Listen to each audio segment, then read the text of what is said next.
હાલો, કેમ છે વિદ્યાર્થી મિત્રો? મજામાં? બધા લોકો સ્વસ્થ હશો? બરાબર છે. ઘરે રહેવાનું છે. હમણાં ધીમે ધીમે ધીમે બધી પરિસ્થિતિઓ પાછી અતિ એમને થઈ જશે. હવે આપણે છેલ્લા લેક્ચરની અંદર આપણે ચેપ્ટર નંબર 2 છે એ કમ્પ્લીટ કર્યું. આજે ચેપ્ટર નંબર 3 આપણે સ્ટાર્ટ કરીએ છીએ. રેડી? ઓકે. ચેપ્ટર નંબર 3 શ્રેણિક, એનું ઇંગ્લિશ નેમ છે મેટ્રિક્સ ઓર મેટ્રાઇસિસ. રેડી? અને મેટ્રિક્સ એટલે એક પ્રકારની જાડી રેવી રચના, જેને આપણે મેટ્રિક્સ કહીએ છીએ. રેડી? એકદમ સરસ મજાનું તમને શ્રેણિક વિશે દરદ ખબર પડી જાય એવું એક ઉદાહરણ આપું તો આપણી એક્સેલ શીટ. કઈ એક્સેલ શીટ? કે જે આપણે કોમ્પ્યુટરની અંદર વર્ડની, માઇક્રોસોફ્ટ વર્ડનું જે એક્સેલ આવે છે, એ એક્સેલ છે ને એક પ્રકારનો મેટ્રિક્સ છે, શ્રેણિક છે. બીજું એક લાઈવ એક્ઝામ્પલ આપું છું. તમે ક્લાસરૂમમાં બેન્ચીસ ગોઠવેલી હોય છે. રેડી? માનો કે 3 બેન્ચની લાઈન છે ક્લાસરૂમમાં, આવી રીતે, અને આમ 1, 2 ને 3 બેન્ચ એવી એકની પાછળ એક એવી હારબંધ રીતે શું ગોઠવેલી છે? બેન્ચ ગોઠવેલી છે. અને એ બેન્ચ છે એ પણ એક શ્રેણિકની રચના છે. તો શ્રેણિક એટલે બીજું કાંઈ નહીં, રો એટલે કે હાર અને સ્તંભ પ્રમાણે જે કંઈ પણ ગોઠવણી કરવામાં આવે ને શ્રેણિક કહેવામાં આવે છે. એટલે આ રો છે, આ કોલમ છે, આવી જાડી જેવી રચના થાય. બરાબર છે? આને શું કહેવામાં આવે છે? શ્રેણિકો. એટલે આને મેટ્રિક્સ કહેવામાં આવે છે. બરાબર છે? એક લાઈવ એક્ઝામ્પલ મેં તમને આપ્યા છે. પછી પ્રશ્ન થાય, શ્રેણિક શા માટે આપણે ભણવું પડે છે? શ્રેણિકનો ઉદ્ભવ ક્યાંથી થયો? કઈ રીતે આપણે એ ભણવું પડે છે એ આપણે જોઈએ. તો શ્રેણિક છે એ ખાસ કરીને આપણા સુરેખ સમીકરણો છે, દ્વિચલ છે, ત્રિચલ છે, એ સમીકરણોના ઉકેલ મેળવવા માટે શ્રેણિક છે એ ખૂબ જ અગત્યનું છે. રેડી? તો શ્રેણિક ખૂબ જ આવશ્યક છે ભણવું એ. શ્રેણિક એટલે શું? તો કે વાસ્તવિક સંખ્યાઓ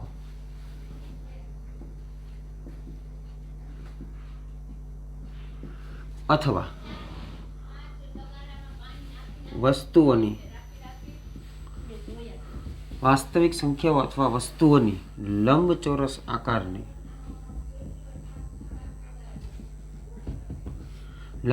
આકારની ગોઠવણીને શ્રેણિક કહે છે.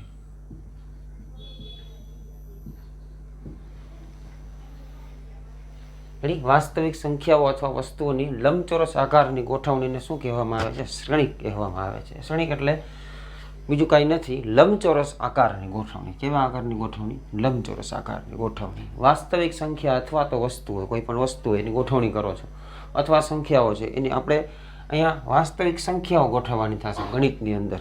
રેડી? તો એને શ્રેણિક કહે છે.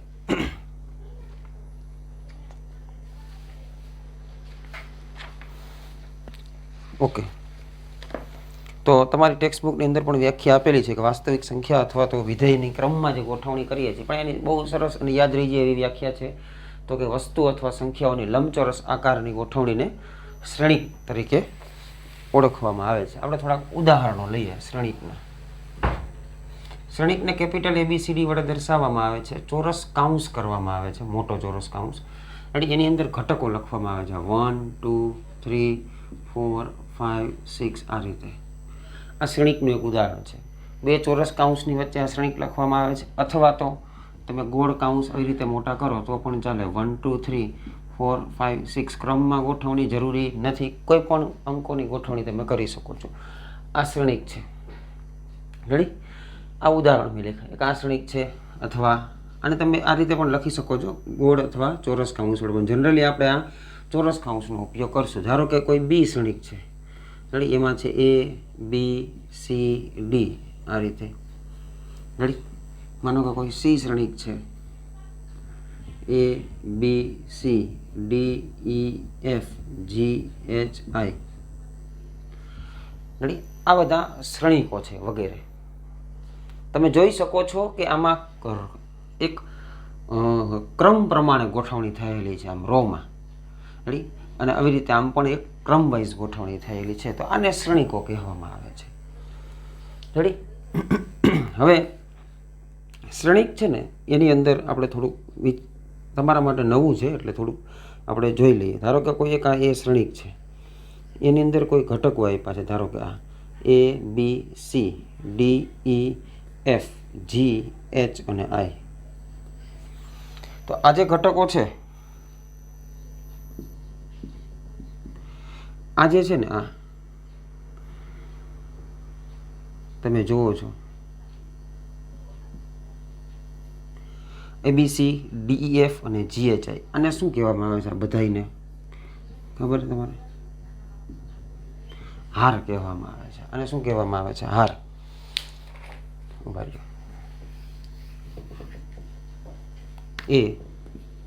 ABCDEFGHI.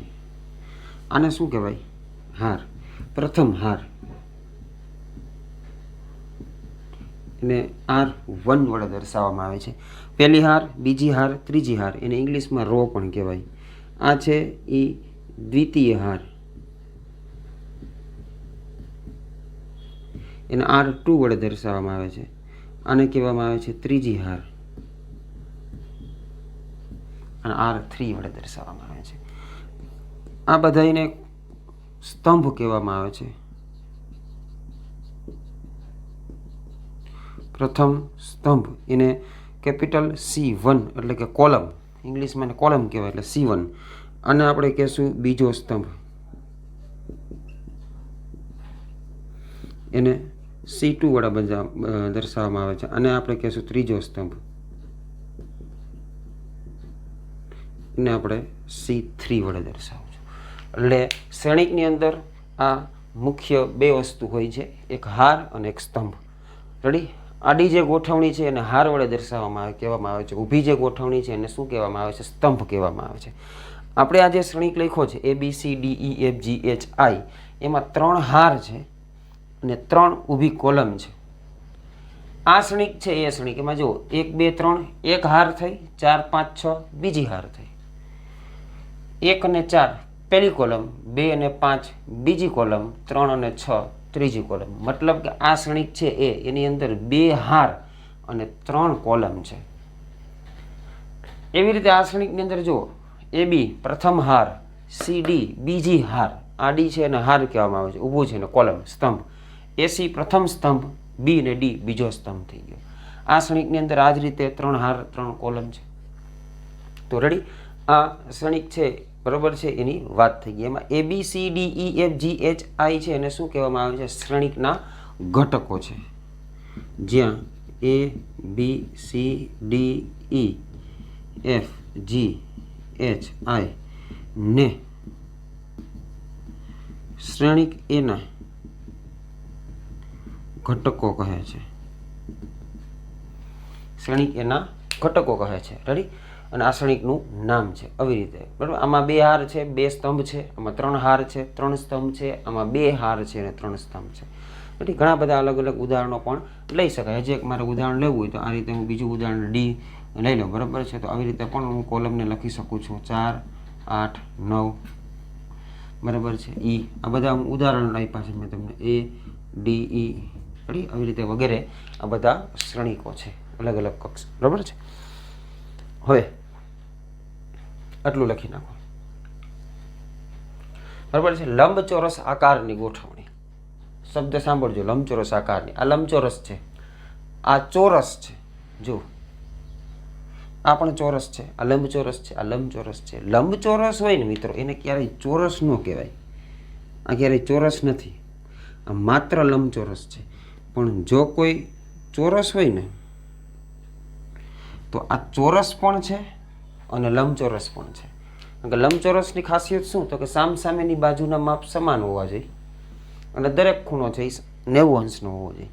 તો આમાં જો સામસામેની બાજુઓ સમાન છે, દરેક ખૂણો 90 અંશનો છે. ઓકે? તો આમાં સામસામેની બાજુઓ સમાન છે, દરેક ખૂણો 90 અંશનો છે. તો લંબચોરસ તો છે, પણ સ્પેશિયલ પ્રકાર કયો થયો? ચોરસ. એટલે દરેક ચોરસ છે એ લંબચોરસ હોય, પણ દરેક લંબચોરસ છે એ ચોરસ હોય એવું જરૂરી નથી. એટલે ખાસ ધ્યાન રાખજો. એટલે ચોરસ જે છે એને લંબચોરસ પણ કહેવામાં આવે છે. આટલું લખી લ્યો, પછી આગળ જોઈએ.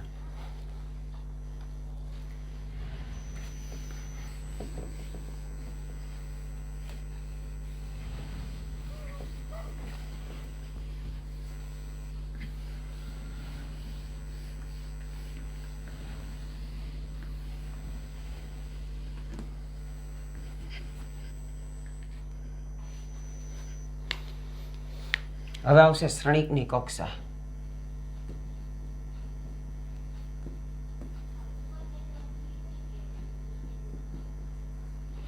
બરાબર છે, આપણે શ્રેણિકની કક્ષા કહેશું. શ્રેણિકની કક્ષાની વ્યાખ્યા શું છે કે જે શ્રેણિકમાં એમ હાર અને એન સ્તંભ એમ હાર અને એન સ્તંભ હોય તેવા શ્રેણિકને એમ ક્રોસ એન, એમ ગુણ્યા એન, એમ છે ને આ એમ એ અને એન એ બેનો ખાલી ગુણાકાર, એમ ક્રોસ એન કક્ષા વાળો શ્રેણિક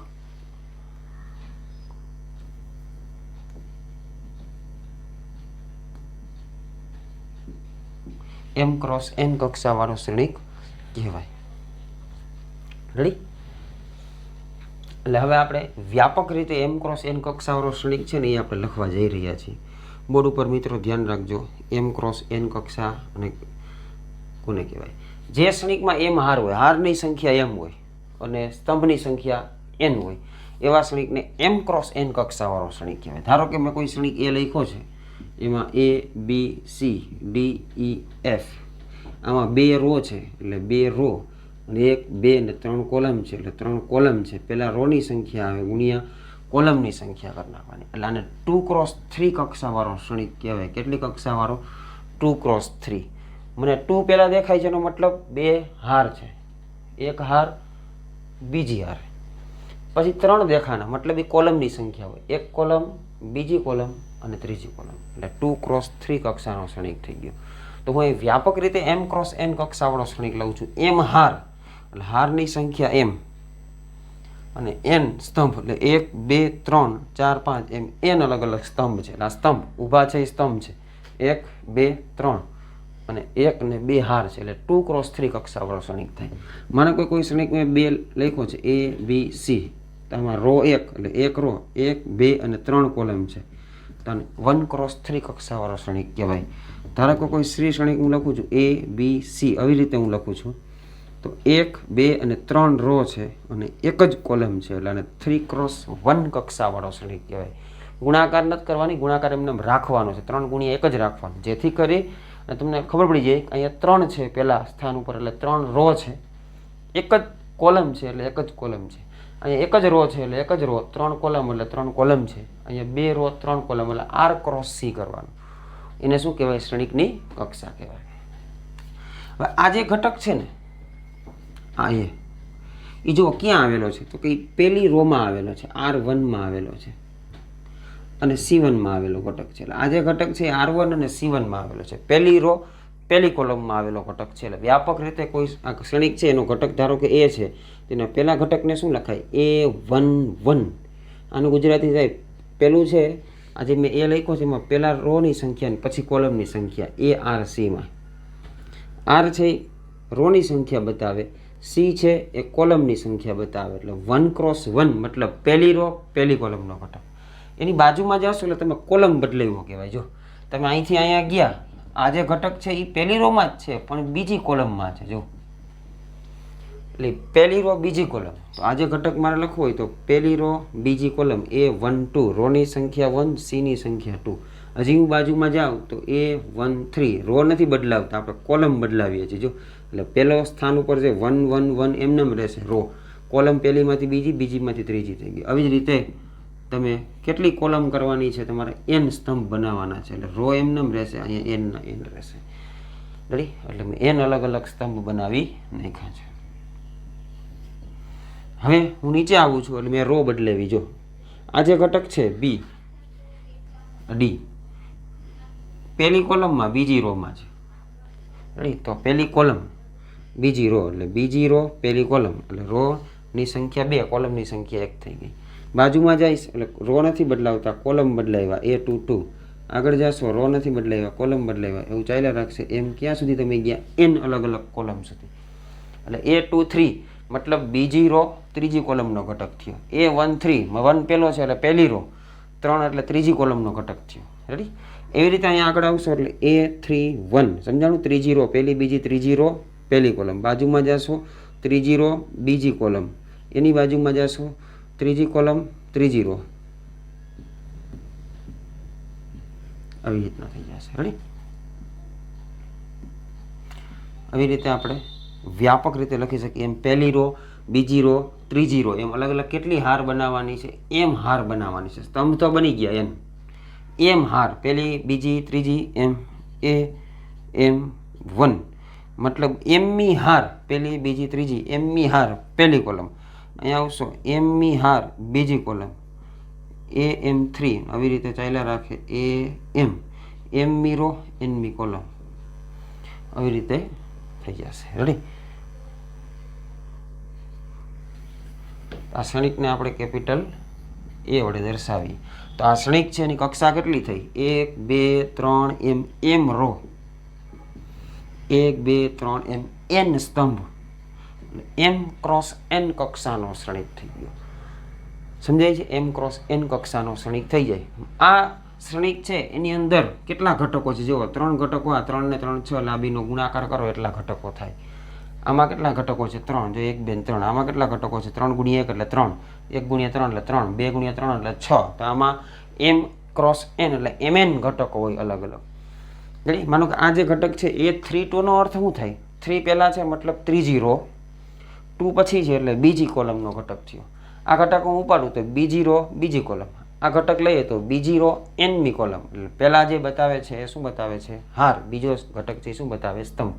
અને આપણે વ્યાપક રીતે બદલે સિમ્બોલના સ્વરૂપમાં લખવું હોય તો બધા એ તો છે જ, બદલાય છે શું? એનો સફિક્સ 1 1 1 2 1 3. બરાબર છે? તો પહેલાં છે હારની સંખ્યા બતાવે છે એટલે પહેલીની જગ્યાએ હું I લખી નાખું, બીજાની જગ્યાએ હું J લખી નાખું, AIJ. AIJ એટલે શું? તો કે એ આઈમી હાર અને જેમાં સ્તંભનો ઘટક થઈ ગયો. તો I બરાબર હું 1 લઉં અને J બરાબર 1 લઉં તો એ 1 1 થઈ જાય. હું I બરાબરના ધારો કે 2 લઉં, I બરાબર 2 લઉં, બરાબર છે ને, J બરાબર 2 લઉં તો આ ઘટક થાય. I બરાબર 2, J બરાબર 3 લઉં તો આ ઘટક થાય. આ 1 1 1 2 1 3 1 n 2 3 2 2 2 1 3 1 3 2 3 3 એની જગ્યાએ મેં IJ લઈ લીધા છે અને હું અહીંયા લખી નાખું M ક્રોસ n. એટલે આ શું બતાવે? પહેલાં શું બતાવે છે? I એ હાર બતાવે છે અને જે શું બતાવે છે? સ્તંભની સંખ્યા બતાવે છે. રેડી? એટલે જ્યાં I છે ને એ હારની સંખ્યા બતાવે છે અને જે છે ને એ સ્તંભની સંખ્યા બતાવે છે. રેડી? આ ક્ષણિકની અંદર I બરાબર તમારે 1 થી લઈને કેટલા લેવાના છે? રેડી? હારની સંખ્યા. અને I બરાબર છે ને 1 2 3 એમ કરતાં કરતાં m સુધી જવાનું અને જેની કિંમત પણ 1 2 3 એમ કરતાં કરતાં ક્યાં સુધી જવાનું છે? n સુધી જવાનું છે. આ વ્યાપક સ્વરૂપ થઈ ગયું. સમજાય છે? હું અહીંયા 2 ક્રોસ 3 લઉં તો 2 હાર અને 3 સ્તંભવાળો ક્ષણિક થઈ ગયો. તો અવળો ક્ષણિક થયો 2 ક્રોસ 3 લ્યો તો. હું 2 ક્રોસ 2 લઉં, 2 હાર 2 સ્તંભ, તો આ ક્ષણિક થઈ ગયો. દેખાય? 2 હાર અને 2 સ્તંભ એટલે આટલો જ દેખાય, 4 ઘટકો જ આવે. 3 ક્રોસ 3 લઉં, 3 ગુણ્યા 3 તો આટલો તમને દેખાય. જુઓ 3 રો 3 કોલમ આટલો અને 9 ઘટકો દેખાય. એટલે આવી રીતે તમે વ્યાપક રીતે આ ક્ષણિકને તમે લખી શકો છો. રેડી? એટલે એને AI જે છે, AI જે એને શું કહેવાય ખબર? આઈમી હાર અને જેમાં સ્તંભનો ઘટક. AI જેનું ગુજરાતી શું થાય? એ આઈમી હાર અને જેમાં સ્તંભનો ઘટક કહેવાય. A33 મતલબ ત્રીજી રો ત્રીજી કોલમનો ઘટક, A32 મતલબ ત્રીજી રો બીજી કોલમનો ઘટક. એમ વ્યાપક સ્વરૂપે AIJ એટલે આઈમી રો પહેલું હોય રો, બીજું હોય હંમેશા કોલમ બતાવશે. રેડી? જેમાં સ્તંભનો ઘટક થઈ ગયો. રેડી? એટલે M ક્રોસ n કક્ષાનો ક્ષણિક છે. કેવો ક્ષણિક થઈ ગયો? M ક્રોસ n કક્ષાનો.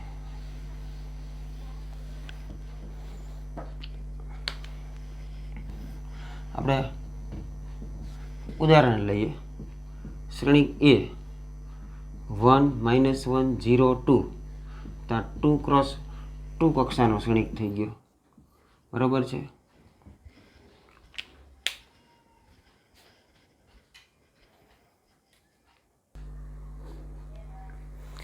ચાલો મિત્રો, લાઇટ વહી ગઈ હતી, બીજું કંઈ નહોતું, બરાબર છે. હવે બીજું ઉદાહરણ લે, એમાં 2 હાર 2 એટલે 2x2 કક્ષાનો શ્રેણિક થાય. રેડી?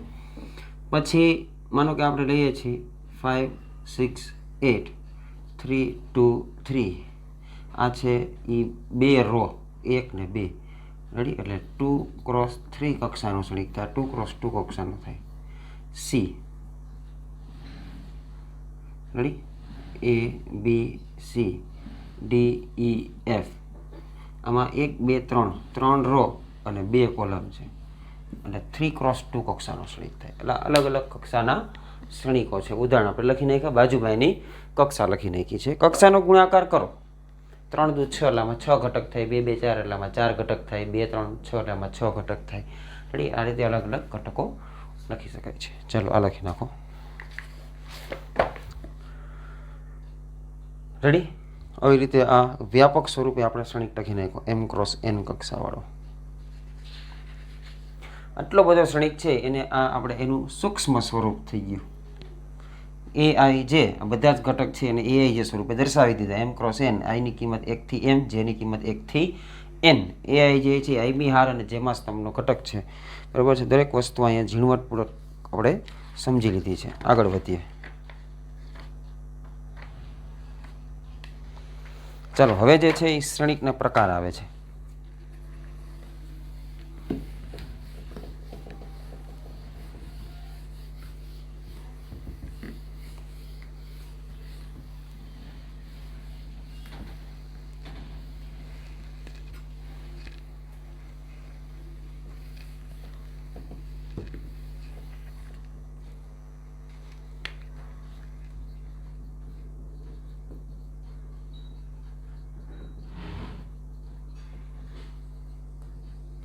બરાબર છે? શ્રેણિકના પ્રકાર, એમાં પહેલો પ્રકાર છે, આ બધા એના દેખાવ અને આકારને આધારે છે.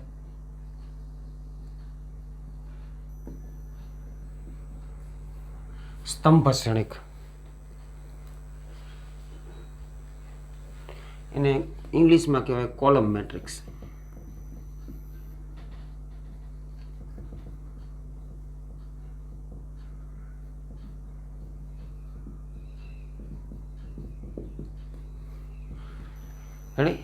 જે શ્રેણિકમાં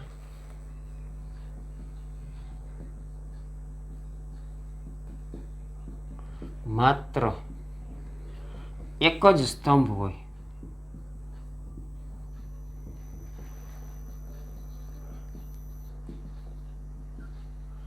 તેવા શ્રેણિકને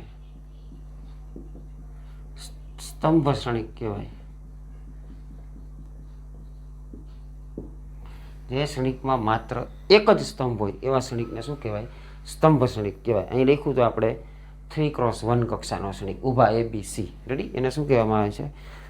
સ્તંભ શ્રેણિક કહે છે.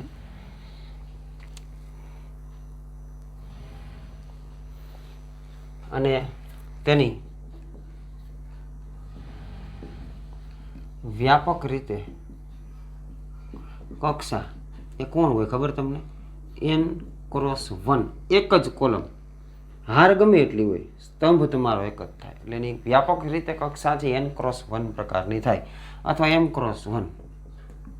રો ગમે એટલી ચાલે, સ્તંભ તમારા કેટલા હોય છે એ રીતે. રેડી? એટલે ઉદાહરણ જોઈએ. માનો કે કોઈ એક શ્રેણિક છે A B C D E. આ છે એક કોલમ મેટ્રિક્સ છે. શા માટે આ કોલમ મેટ્રિક્સ છે?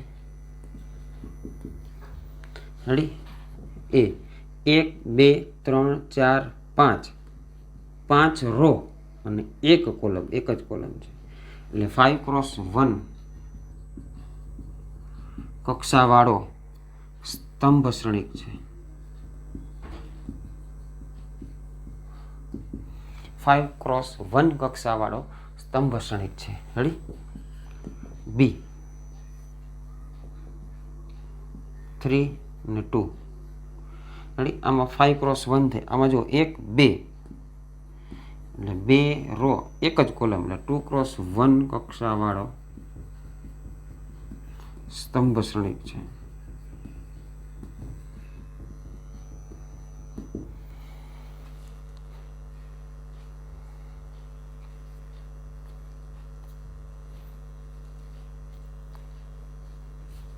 રેડી? આવી રીતે આપણે હજી એક ઉદાહરણ લઈએ. માનો કે સી હું લખી નાખું છું અને અહીંયા અંદર લખું છું AI જે એના ઘટકો કોણ છે? AI છે. આપણે M×1 લઈએ. રેડી? M×1 કક્ષાવાળો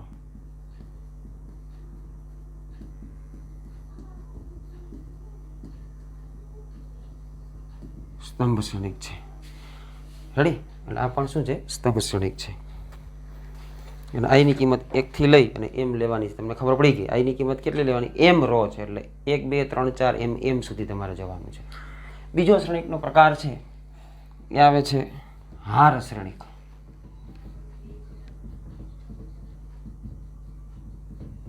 ઇંગ્લિશમાં એને કહેવાય રો મેટ્રિક્સ.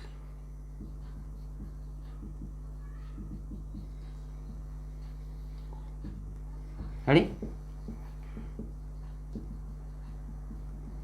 જે શ્રેણિકમાં માત્ર એક જ હાર એટલે કે રો હોય તેવા શ્રેણિકને હાર શ્રેણિક કહેવાય. રેડી? વ્યાપક રીતે એની કક્ષા છે ને એ કેવી હોય? તો કે 1×n. એક જ રો હોય, કોલમ ગમે એટલી ચાલે, એક જ કોલમ હોય એવા શ્રેણિકને કેવો શ્રેણિક કહેવાય? હાર શ્રેણિક કહેવાય. જેવા નામ છે એવા જ ગુણ છે. આમાં એક જ કોલમ છે, સ્તંભ શ્રેણિક કહેવાય. એક જ હાર હોય માટે એને હાર શ્રેણિક કહેવાય. એક જ હાર હોય એને હાર શ્રેણિક કહેવાય. હવે રો મેટ્રિક્સ ઉદાહરણ લઈએ.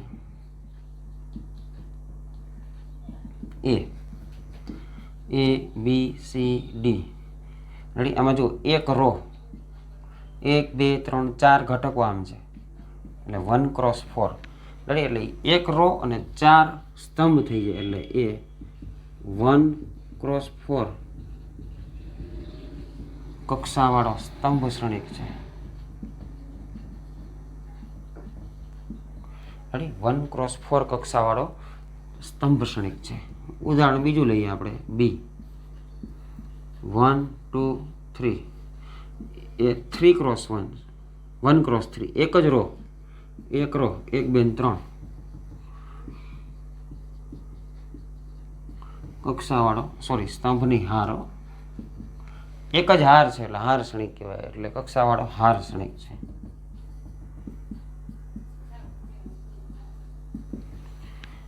રેડી? હજી એક આપણે ઉદાહરણ લઈએ. વ્યાપક રીતે લખવું હોય તો CAIJ 1×n. આઈની કિંમત 1 જ લેવાની, ફિક્સ થઈ ગયું. અને જેની કિંમત તમે 1 થી લઈને n લઈ શકો. રેડી? એ 1×n કક્ષાવાળો હાર શ્રેણિક છે. રેડી? 1×n કક્ષાવાળો હાર શ્રેણિક છે. ચાલો, આ બે પ્રકાર થઈ ગયા. આ લખી લ્યો.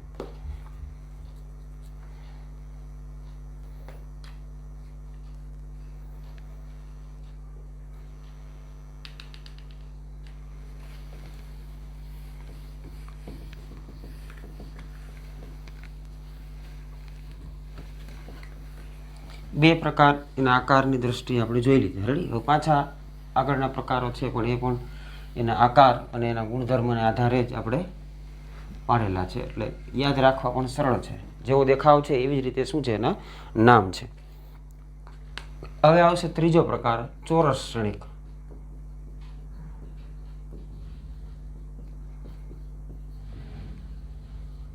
એટલે કહેવાય સ્ક્વેર મેટ્રિક્સ.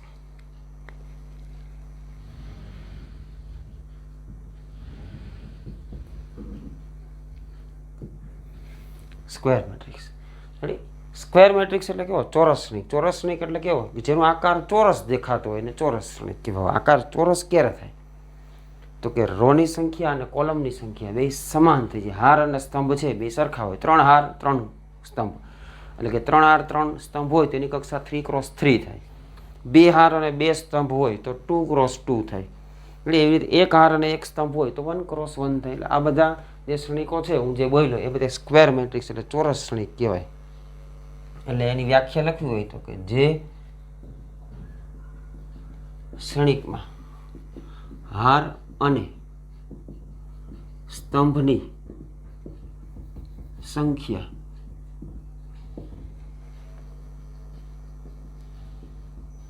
સમાન હોય તેવા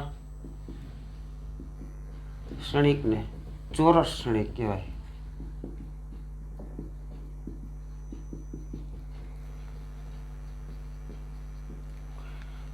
હારની અને સ્તંભની સંખ્યા કેવી હોય? સમાન હોય તેવા શ્રેણિકને ચોરસ શ્રેણિક કહેવામાં આવે છે. રેડી? ચોરસ શ્રેણિકની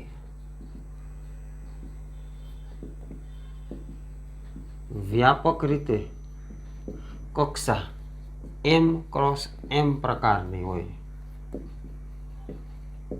ચોરસ હાર અને સ્તંભ બે સમાન હોય એટલે m હાર m સ્તંભ એટલે m cross m, 1 cross 1, 2 cross 2, 3 cross 3, 4 cross 4, 5 cross 5. દેખાવ તમને કેવો દેખાય? ચોરસ દેખાય. હાર અને સ્તંભ સમાન હોય એને કેવા શ્રેણિક કહેવાય? ચોરસ શ્રેણિક કહેવાય. રેડી? એટલે m ક્રોસ n પ્રકારની હોય છે. રેડી? અને ને m ક્રોસ m કક્ષાવાળા ચોરસ શ્રેણિકને m કક્ષાવાળો શ્રેણિક પણ કહેવાય. રેડી? m કક્ષાવાળો કહી દઈએ તો પણ ચાલે. m ક્રોસ m ન બોલવું હોય, હું એમ કહું 3 ક્રોસ 3 નહીં, પણ 3 કક્ષાવાળો, 2 કક્ષાવાળો તો 2 ક્રોસ 2, 1 કક્ષાવાળો 1 ક્રોસ 1, 4 કક્ષાવાળો તો 4 ક્રોસ 4 પ્રકારનો શ્રેણિક થઈ ગયો. રેડી? એટલે વ્યાપક રીતે કોઈ શ્રેણિક એ હોય અને એના ઘટકો જો ai જે હોય તો અહીંયા હું m ક્રોસ m કરી નાખું તો m ક્રોસ m કક્ષાનો ચોરસ શ્રેણિક છે.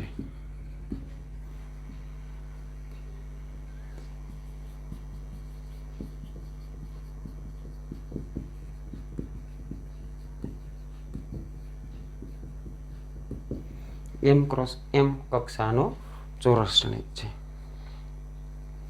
રેડી? અથવા m કક્ષાનો. બીજું આપણે ઉદાહરણ લઈએ. b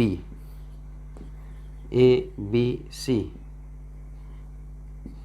d e f g h i. આમાં જો 3 ક્રોસ 3, 3 રો 3 કોલમ. રો અને કોલમની સંખ્યા સમાન છે. એ 3 ક્રોસ 3 અથવા 3 કક્ષા વાળો ચોરસ શ્રેણિક છે. 3 ક્રોસ 3 અથવા 3 કક્ષા વાળો ચોરસ શ્રેણિક છે. રેડી? એવી જ રીતે હજી આપણે થોડા ઉદાહરણ લઈએ તો માનો કે c, તો અહીંયા આપણે 1 0 3 2 એમાં 2 રો અને 2 કોલમ એટલે 2 ક્રોસ 2 અથવા 2 કક્ષાવાળો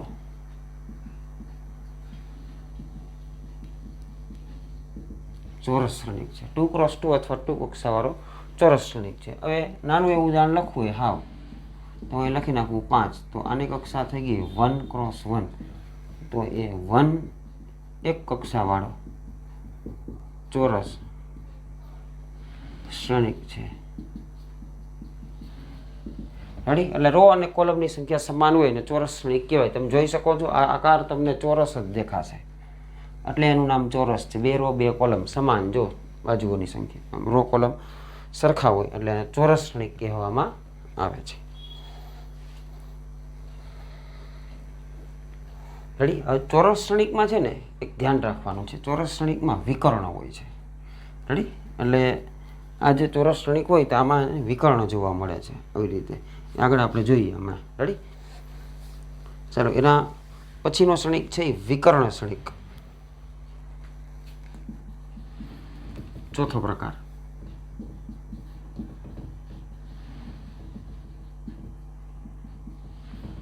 એને કહેવાય ડાયાગોનલ.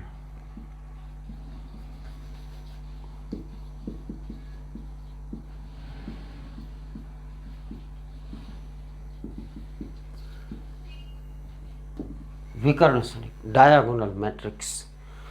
નામ છે એવું જ એનો ગુણ છે. વિકર્ણ, વિકર્ણ એટલે આપણે એને ઇંગ્લિશમાં ડાયાગોનલ કહેવાય. તો દરેક શ્રેણિકમાં વિકર્ણ ન હોય, માત્ર ચોરસ શ્રેણિકમાં જ વિકર્ણ હોય. રેડી? કોઈ પણ ચોરસ શ્રેણિક લઈ લ્યો, સમજવા માટે અહીં લખું છું. માનો કે કોઈ એક આ શ્રેણિક લખ્યો છે આપણે, A B C D E F G H અને I. આ ચોરસ શ્રેણિક લખ્યો છે. ચોરસ શ્રેણિકમાં આ જે A E અને I, આને છે ને અગ્ર વિકર્ણ કહેવાય. એનું ખરેખર નામ છે અગ્ર વિકર્ણ. આ પણ એક વિકર્ણ છે, તમે જોઈ શકો છો, પણ શ્રેણિકની અંદર એનો ક્યાંય ઉલ્લેખ કરવામાં આવતો નથી અને એની કોઈ જરૂરી નથી. માત્ર ને માત્ર ડાબી બાજુથી જમણી બાજુ જવાનું, ઉપરથી નીચે તરફ આવે એ જ વિકર્ણ લેવાનો. ડાબી બાજુથી જમણી બાજુ, નીચેથી ઉપર તરફ જાવ તો એક વિકર્ણ મળે, પણ એ લેવાનું નહીં. ટોપ ટુ બોટમ જે આવે છે એ વિકર્ણ છે ને, એ માત્ર ચોરસ શ્રેણિકમાં શક્ય છે. 3x3 હોય, રેડી? 1 2 3 2, તો આ પણ એક વિકર્ણ બન્યો, બરોબર છે. પણ લંબચોરસ શ્રેણિકમાં આ શક્ય નથી. એનું ઉદાહરણ આપું તમને, A B C D E F. આ લંબચોરસ શ્રેણિક હોય તો આ શક્ય નથી. રેડી? એમાં વિકર્ણ છે એ લેવાતો નથી, ઉપયોગમાં આવતો નથી, કારણ કે વચ્ચે ખાલી રહી જશે. રેડી? એટલે આમ 3 છે ને આમ 2 છે, આની અંદર વિકર્ણનો ઉલ્લેખ જ નહીં થાય. માત્ર ને માત્ર ચોરસ શ્રેણિકમાં જ વિકર્ણ આવશે. એ મિત્રો ખાસ યાદ રાખજો. રેડી?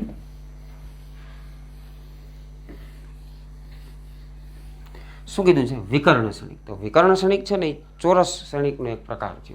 તો કે જે ચોરસ શ્રેણિકમાં, જો વ્યાખ્યા જો ચોરસ શ્રેણિકથી ચાલુ થઈ, જે ચોરસ શ્રેણિકમાં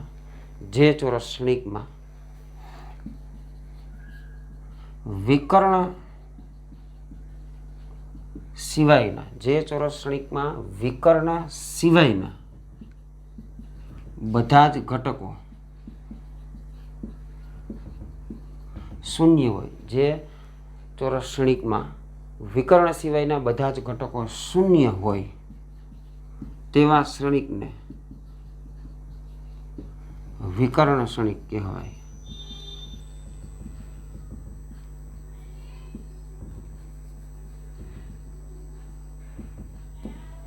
રેડી? તેને વિકર્ણ શ્રેણિક કહેવાય. જે ચોરસ શ્રેણિકમાં વિકર્ણ સિવાયના બધા જ ઘટકો શૂન્ય હોય તેવા શ્રેણિકને વિકર્ણ શ્રેણિક કહે છે. રેડી? દાખલા તરીકે એની એક બીજી પણ વ્યાખ્યા છે, બરોબર છે? એ હું તમને પહેલાં સમજાવું. પહેલાં આપણે શ્રેણિક લખીએ, A11 A12 A13. હું ચોરસ શ્રેણિક લખું છું. A21 A22 A23 A31 A32 A33.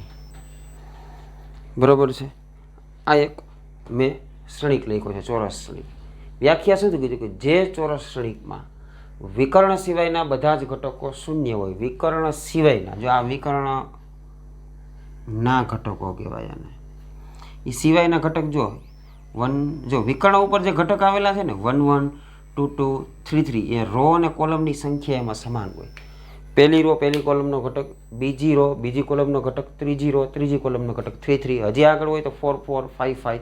એમ જે વિકર્ણ ઉપરના જે ઘટકો છે ને એમાં I અને Jની સંખ્યા સમાન હોય, એટલે કે I ને J સમાન હોય.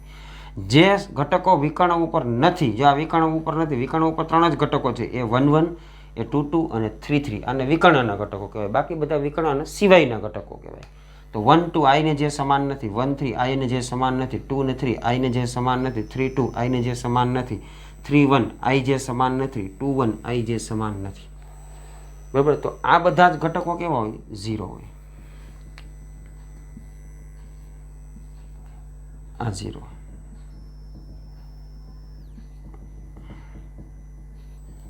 Zero zero zero. રેડી? વિકર્ણ સિવાયના ઘટકો શું હોય? 0 હોય. માત્ર વિકર્ણના જ ઘટકો પ્રેઝન્ટ હોય. આવા શ્રેણિકને વિકર્ણ શ્રેણિક કહેવાય. રેડી? ને 3x3 કક્ષાનો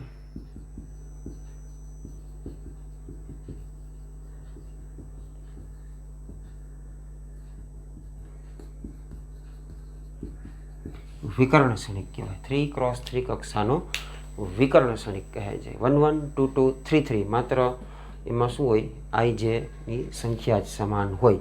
એટલે આની એક બીજી વ્યાખ્યા લખવી હોય કે જ્યાં જો આ ક્ષણિકને હું આમ લખી નાખું છું કે એ આઈ જે, દરેક ઘટકને મારે ભેગા કરીને લખવા હોય સૂક્ષ્મ સ્વરૂપે એ આઈ જે, બરાબર છે. વ્યાપક સ્વરૂપે લખું છું. પહેલાં આને જ આપણે ખાલી વ્યાપક સ્વરૂપ 3x3 કરી નાખ્યું. એ આઈ જે છે એ 3x3 કક્ષાનો એ ક્ષણિક છે. એના ઘટકો કોણ હોય તો કે 1 1 2 2 3 3 એ રીતે હોય.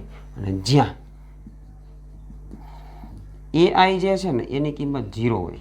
એ આઈ જેની કિંમત શું હોય? 0. બધા એ આઈ જેની કિંમત 0 નહીં, પણ કેવા તો કે જેમાં આઈ અને જેની સંખ્યા રેડી કે જ્યાં આઈ અને જેની સંખ્યા શું હોય?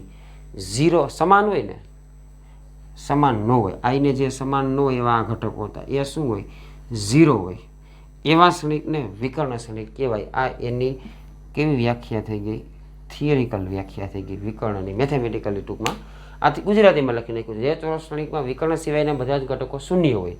તો આ શું કહે છે? બધા જ ઘટકો 0 નથી, પણ જેના આઈને જે સમાન ન હોય ને એવા ઘટકો. તો આ જે મેં 0 0 0 0 લખ્યા છે એના આઈને જે સમાન નથી, તો જેના આઈને જે સમાન ન હોય ને એવા બધા 0. બરાબર છે. આ અલ્પવિરામ છે. 1 1 2 2 3 3 એમાં આઈને જે સમાન છે એટલે 0 નથી. બરાબર છે. એટલે આવી રીતે આ વિકર્ણ ક્ષણિકની વ્યાખ્યા તમે લખી શકો છો. આઈને જે સમાન હોય એવા ક્ષણિકને વિકર્ણ ક્ષણિક કહેવાય. રેડી? ચાલો પહેલાં એટલું લખી નાખો, પછી આ બાજુ હું પૂછી નાખું છું. એટલે આટલું લખી નાખો. સ્ક્રીનશોટ લઈ લ્યો, ઓલું પણ આવી જશે.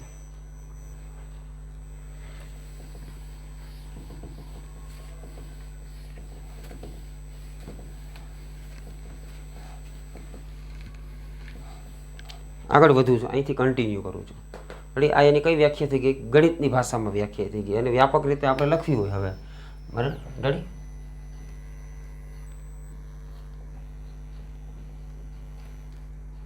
વ્યાપક રીતે એ બરાબર એ આઈ જે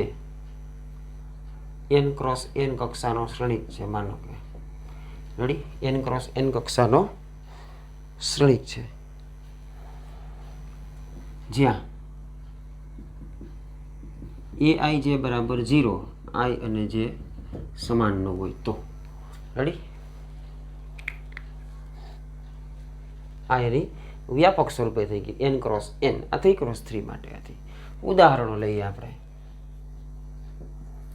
આ એક ઉદાહરણ તો છે જ, બરાબર છે. માનો કે કોઈ એક ક્ષણિક લીધો આપણે, બી ક્ષણિક. ચોરસ ક્ષણિકમાં જ આ બધું શક્ય છે. કક્ષામાં જો m cross n, n cross n, 3x3, 2x3. Ready? આપણે હું લઉં છું a 0 0 c. તો આ જે છે ને એ 2 કક્ષાવાળો વિકર્ણ ક્ષણિક થઈ ગયો.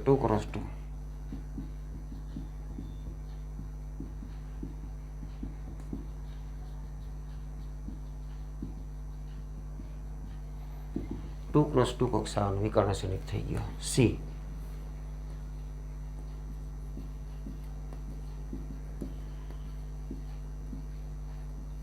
આ 3x3.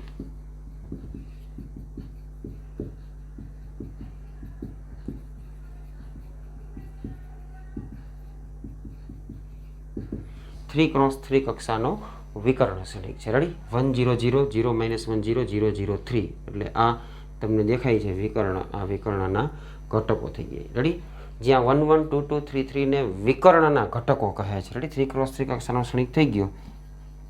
જ્યાં a11, a12 અને a13 ને વિકર્ણના ઘટકો કહેવાય. વિકર્ણના ઘટકો કેવા ઘટકો કહેવાય? વિકર્ણના ઘટકો કહેવાય. રેડી? એટલે આ રીતે આને લખી શકો છો. પછી એને સંકેતમાં, વિકર્ણ ક્ષણિકને સંકેતમાં પણ તમે લખી શકો છો. રેડી? સંકેતમાં કઈ રીતે લખી શકાય? માનો કે કોઈ ક્ષણિક મેં એ લખ્યો છે, a 0 0 0 b 0 0 0 c.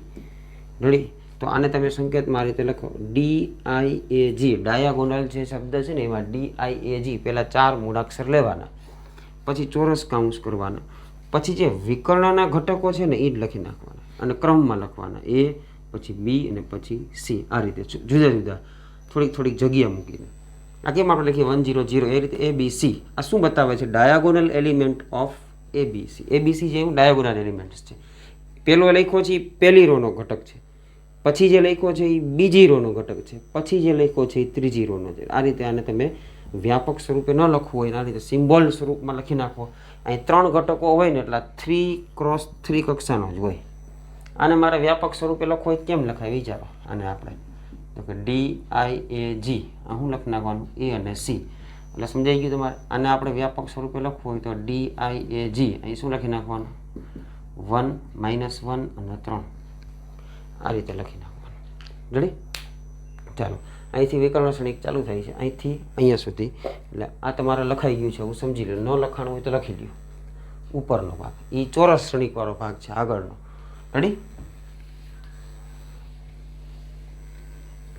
અને અહીંયાથી લઈ અને અહીંયા સુધી આ આપણો વિકર્ણ ક્ષણિકવાળો ભાગ છે. ઓકે, ચાલો મિત્રો, અહીંયા સુધી આપણે રાખીએ છીએ. નેક્સ્ટ લેક્ચરમાં હજી અદિશ ક્ષણિક, એકમ ક્ષણિક અને શૂન્ય ક્ષણિક એ થિયરી જોવાની છે અને ક્ષણિકની સમાંતર. પછી આપણે સ્વાધ્યાય જોવાનું છે. રેડી? એટલે આજે જે થિયરી ચાલી છે હોમવર્કમાં એક જ વાર આપું છું અને ફેરબુકમાં પણ એક જ વાર લખવાની છે. મિત્રો, રેગ્યુલર હોમવર્ક મોકલતા જાઓ. બરાબર છે? તમને ઘરે પણ ફોન આવતા હશે, સ્કૂલેથી ચાલુ થઈ ગયું છે. રેડી? પેરેન્ટિંગ તમને ફોન કરશે, લિસ્ટ નીકળે છે તમારું આખું, તમે કેટલા હોમવર્ક પેન્ડિંગ છે, તમારા કેટલા હોમવર્ક સબમિટ કર્યા છે.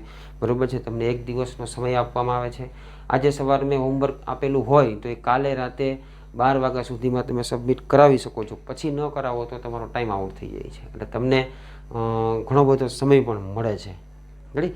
આજ સવારથી લઈ અને આવતીકાલ રાતે 12 વાગ્યા સુધીનો ટાઈમ હોય છે. એટલે આજનો આખો દિવસ, કાલનો આખો દિવસ, આજની આખી રાત, કાલની અડધી રાત તમને મળે છે. આટલા ટાઈમમાં તો આપણે 3 વિષયનું હોમવર્ક છે એ પૂરું થઈ જવું જોઈએ. Okay, thank you.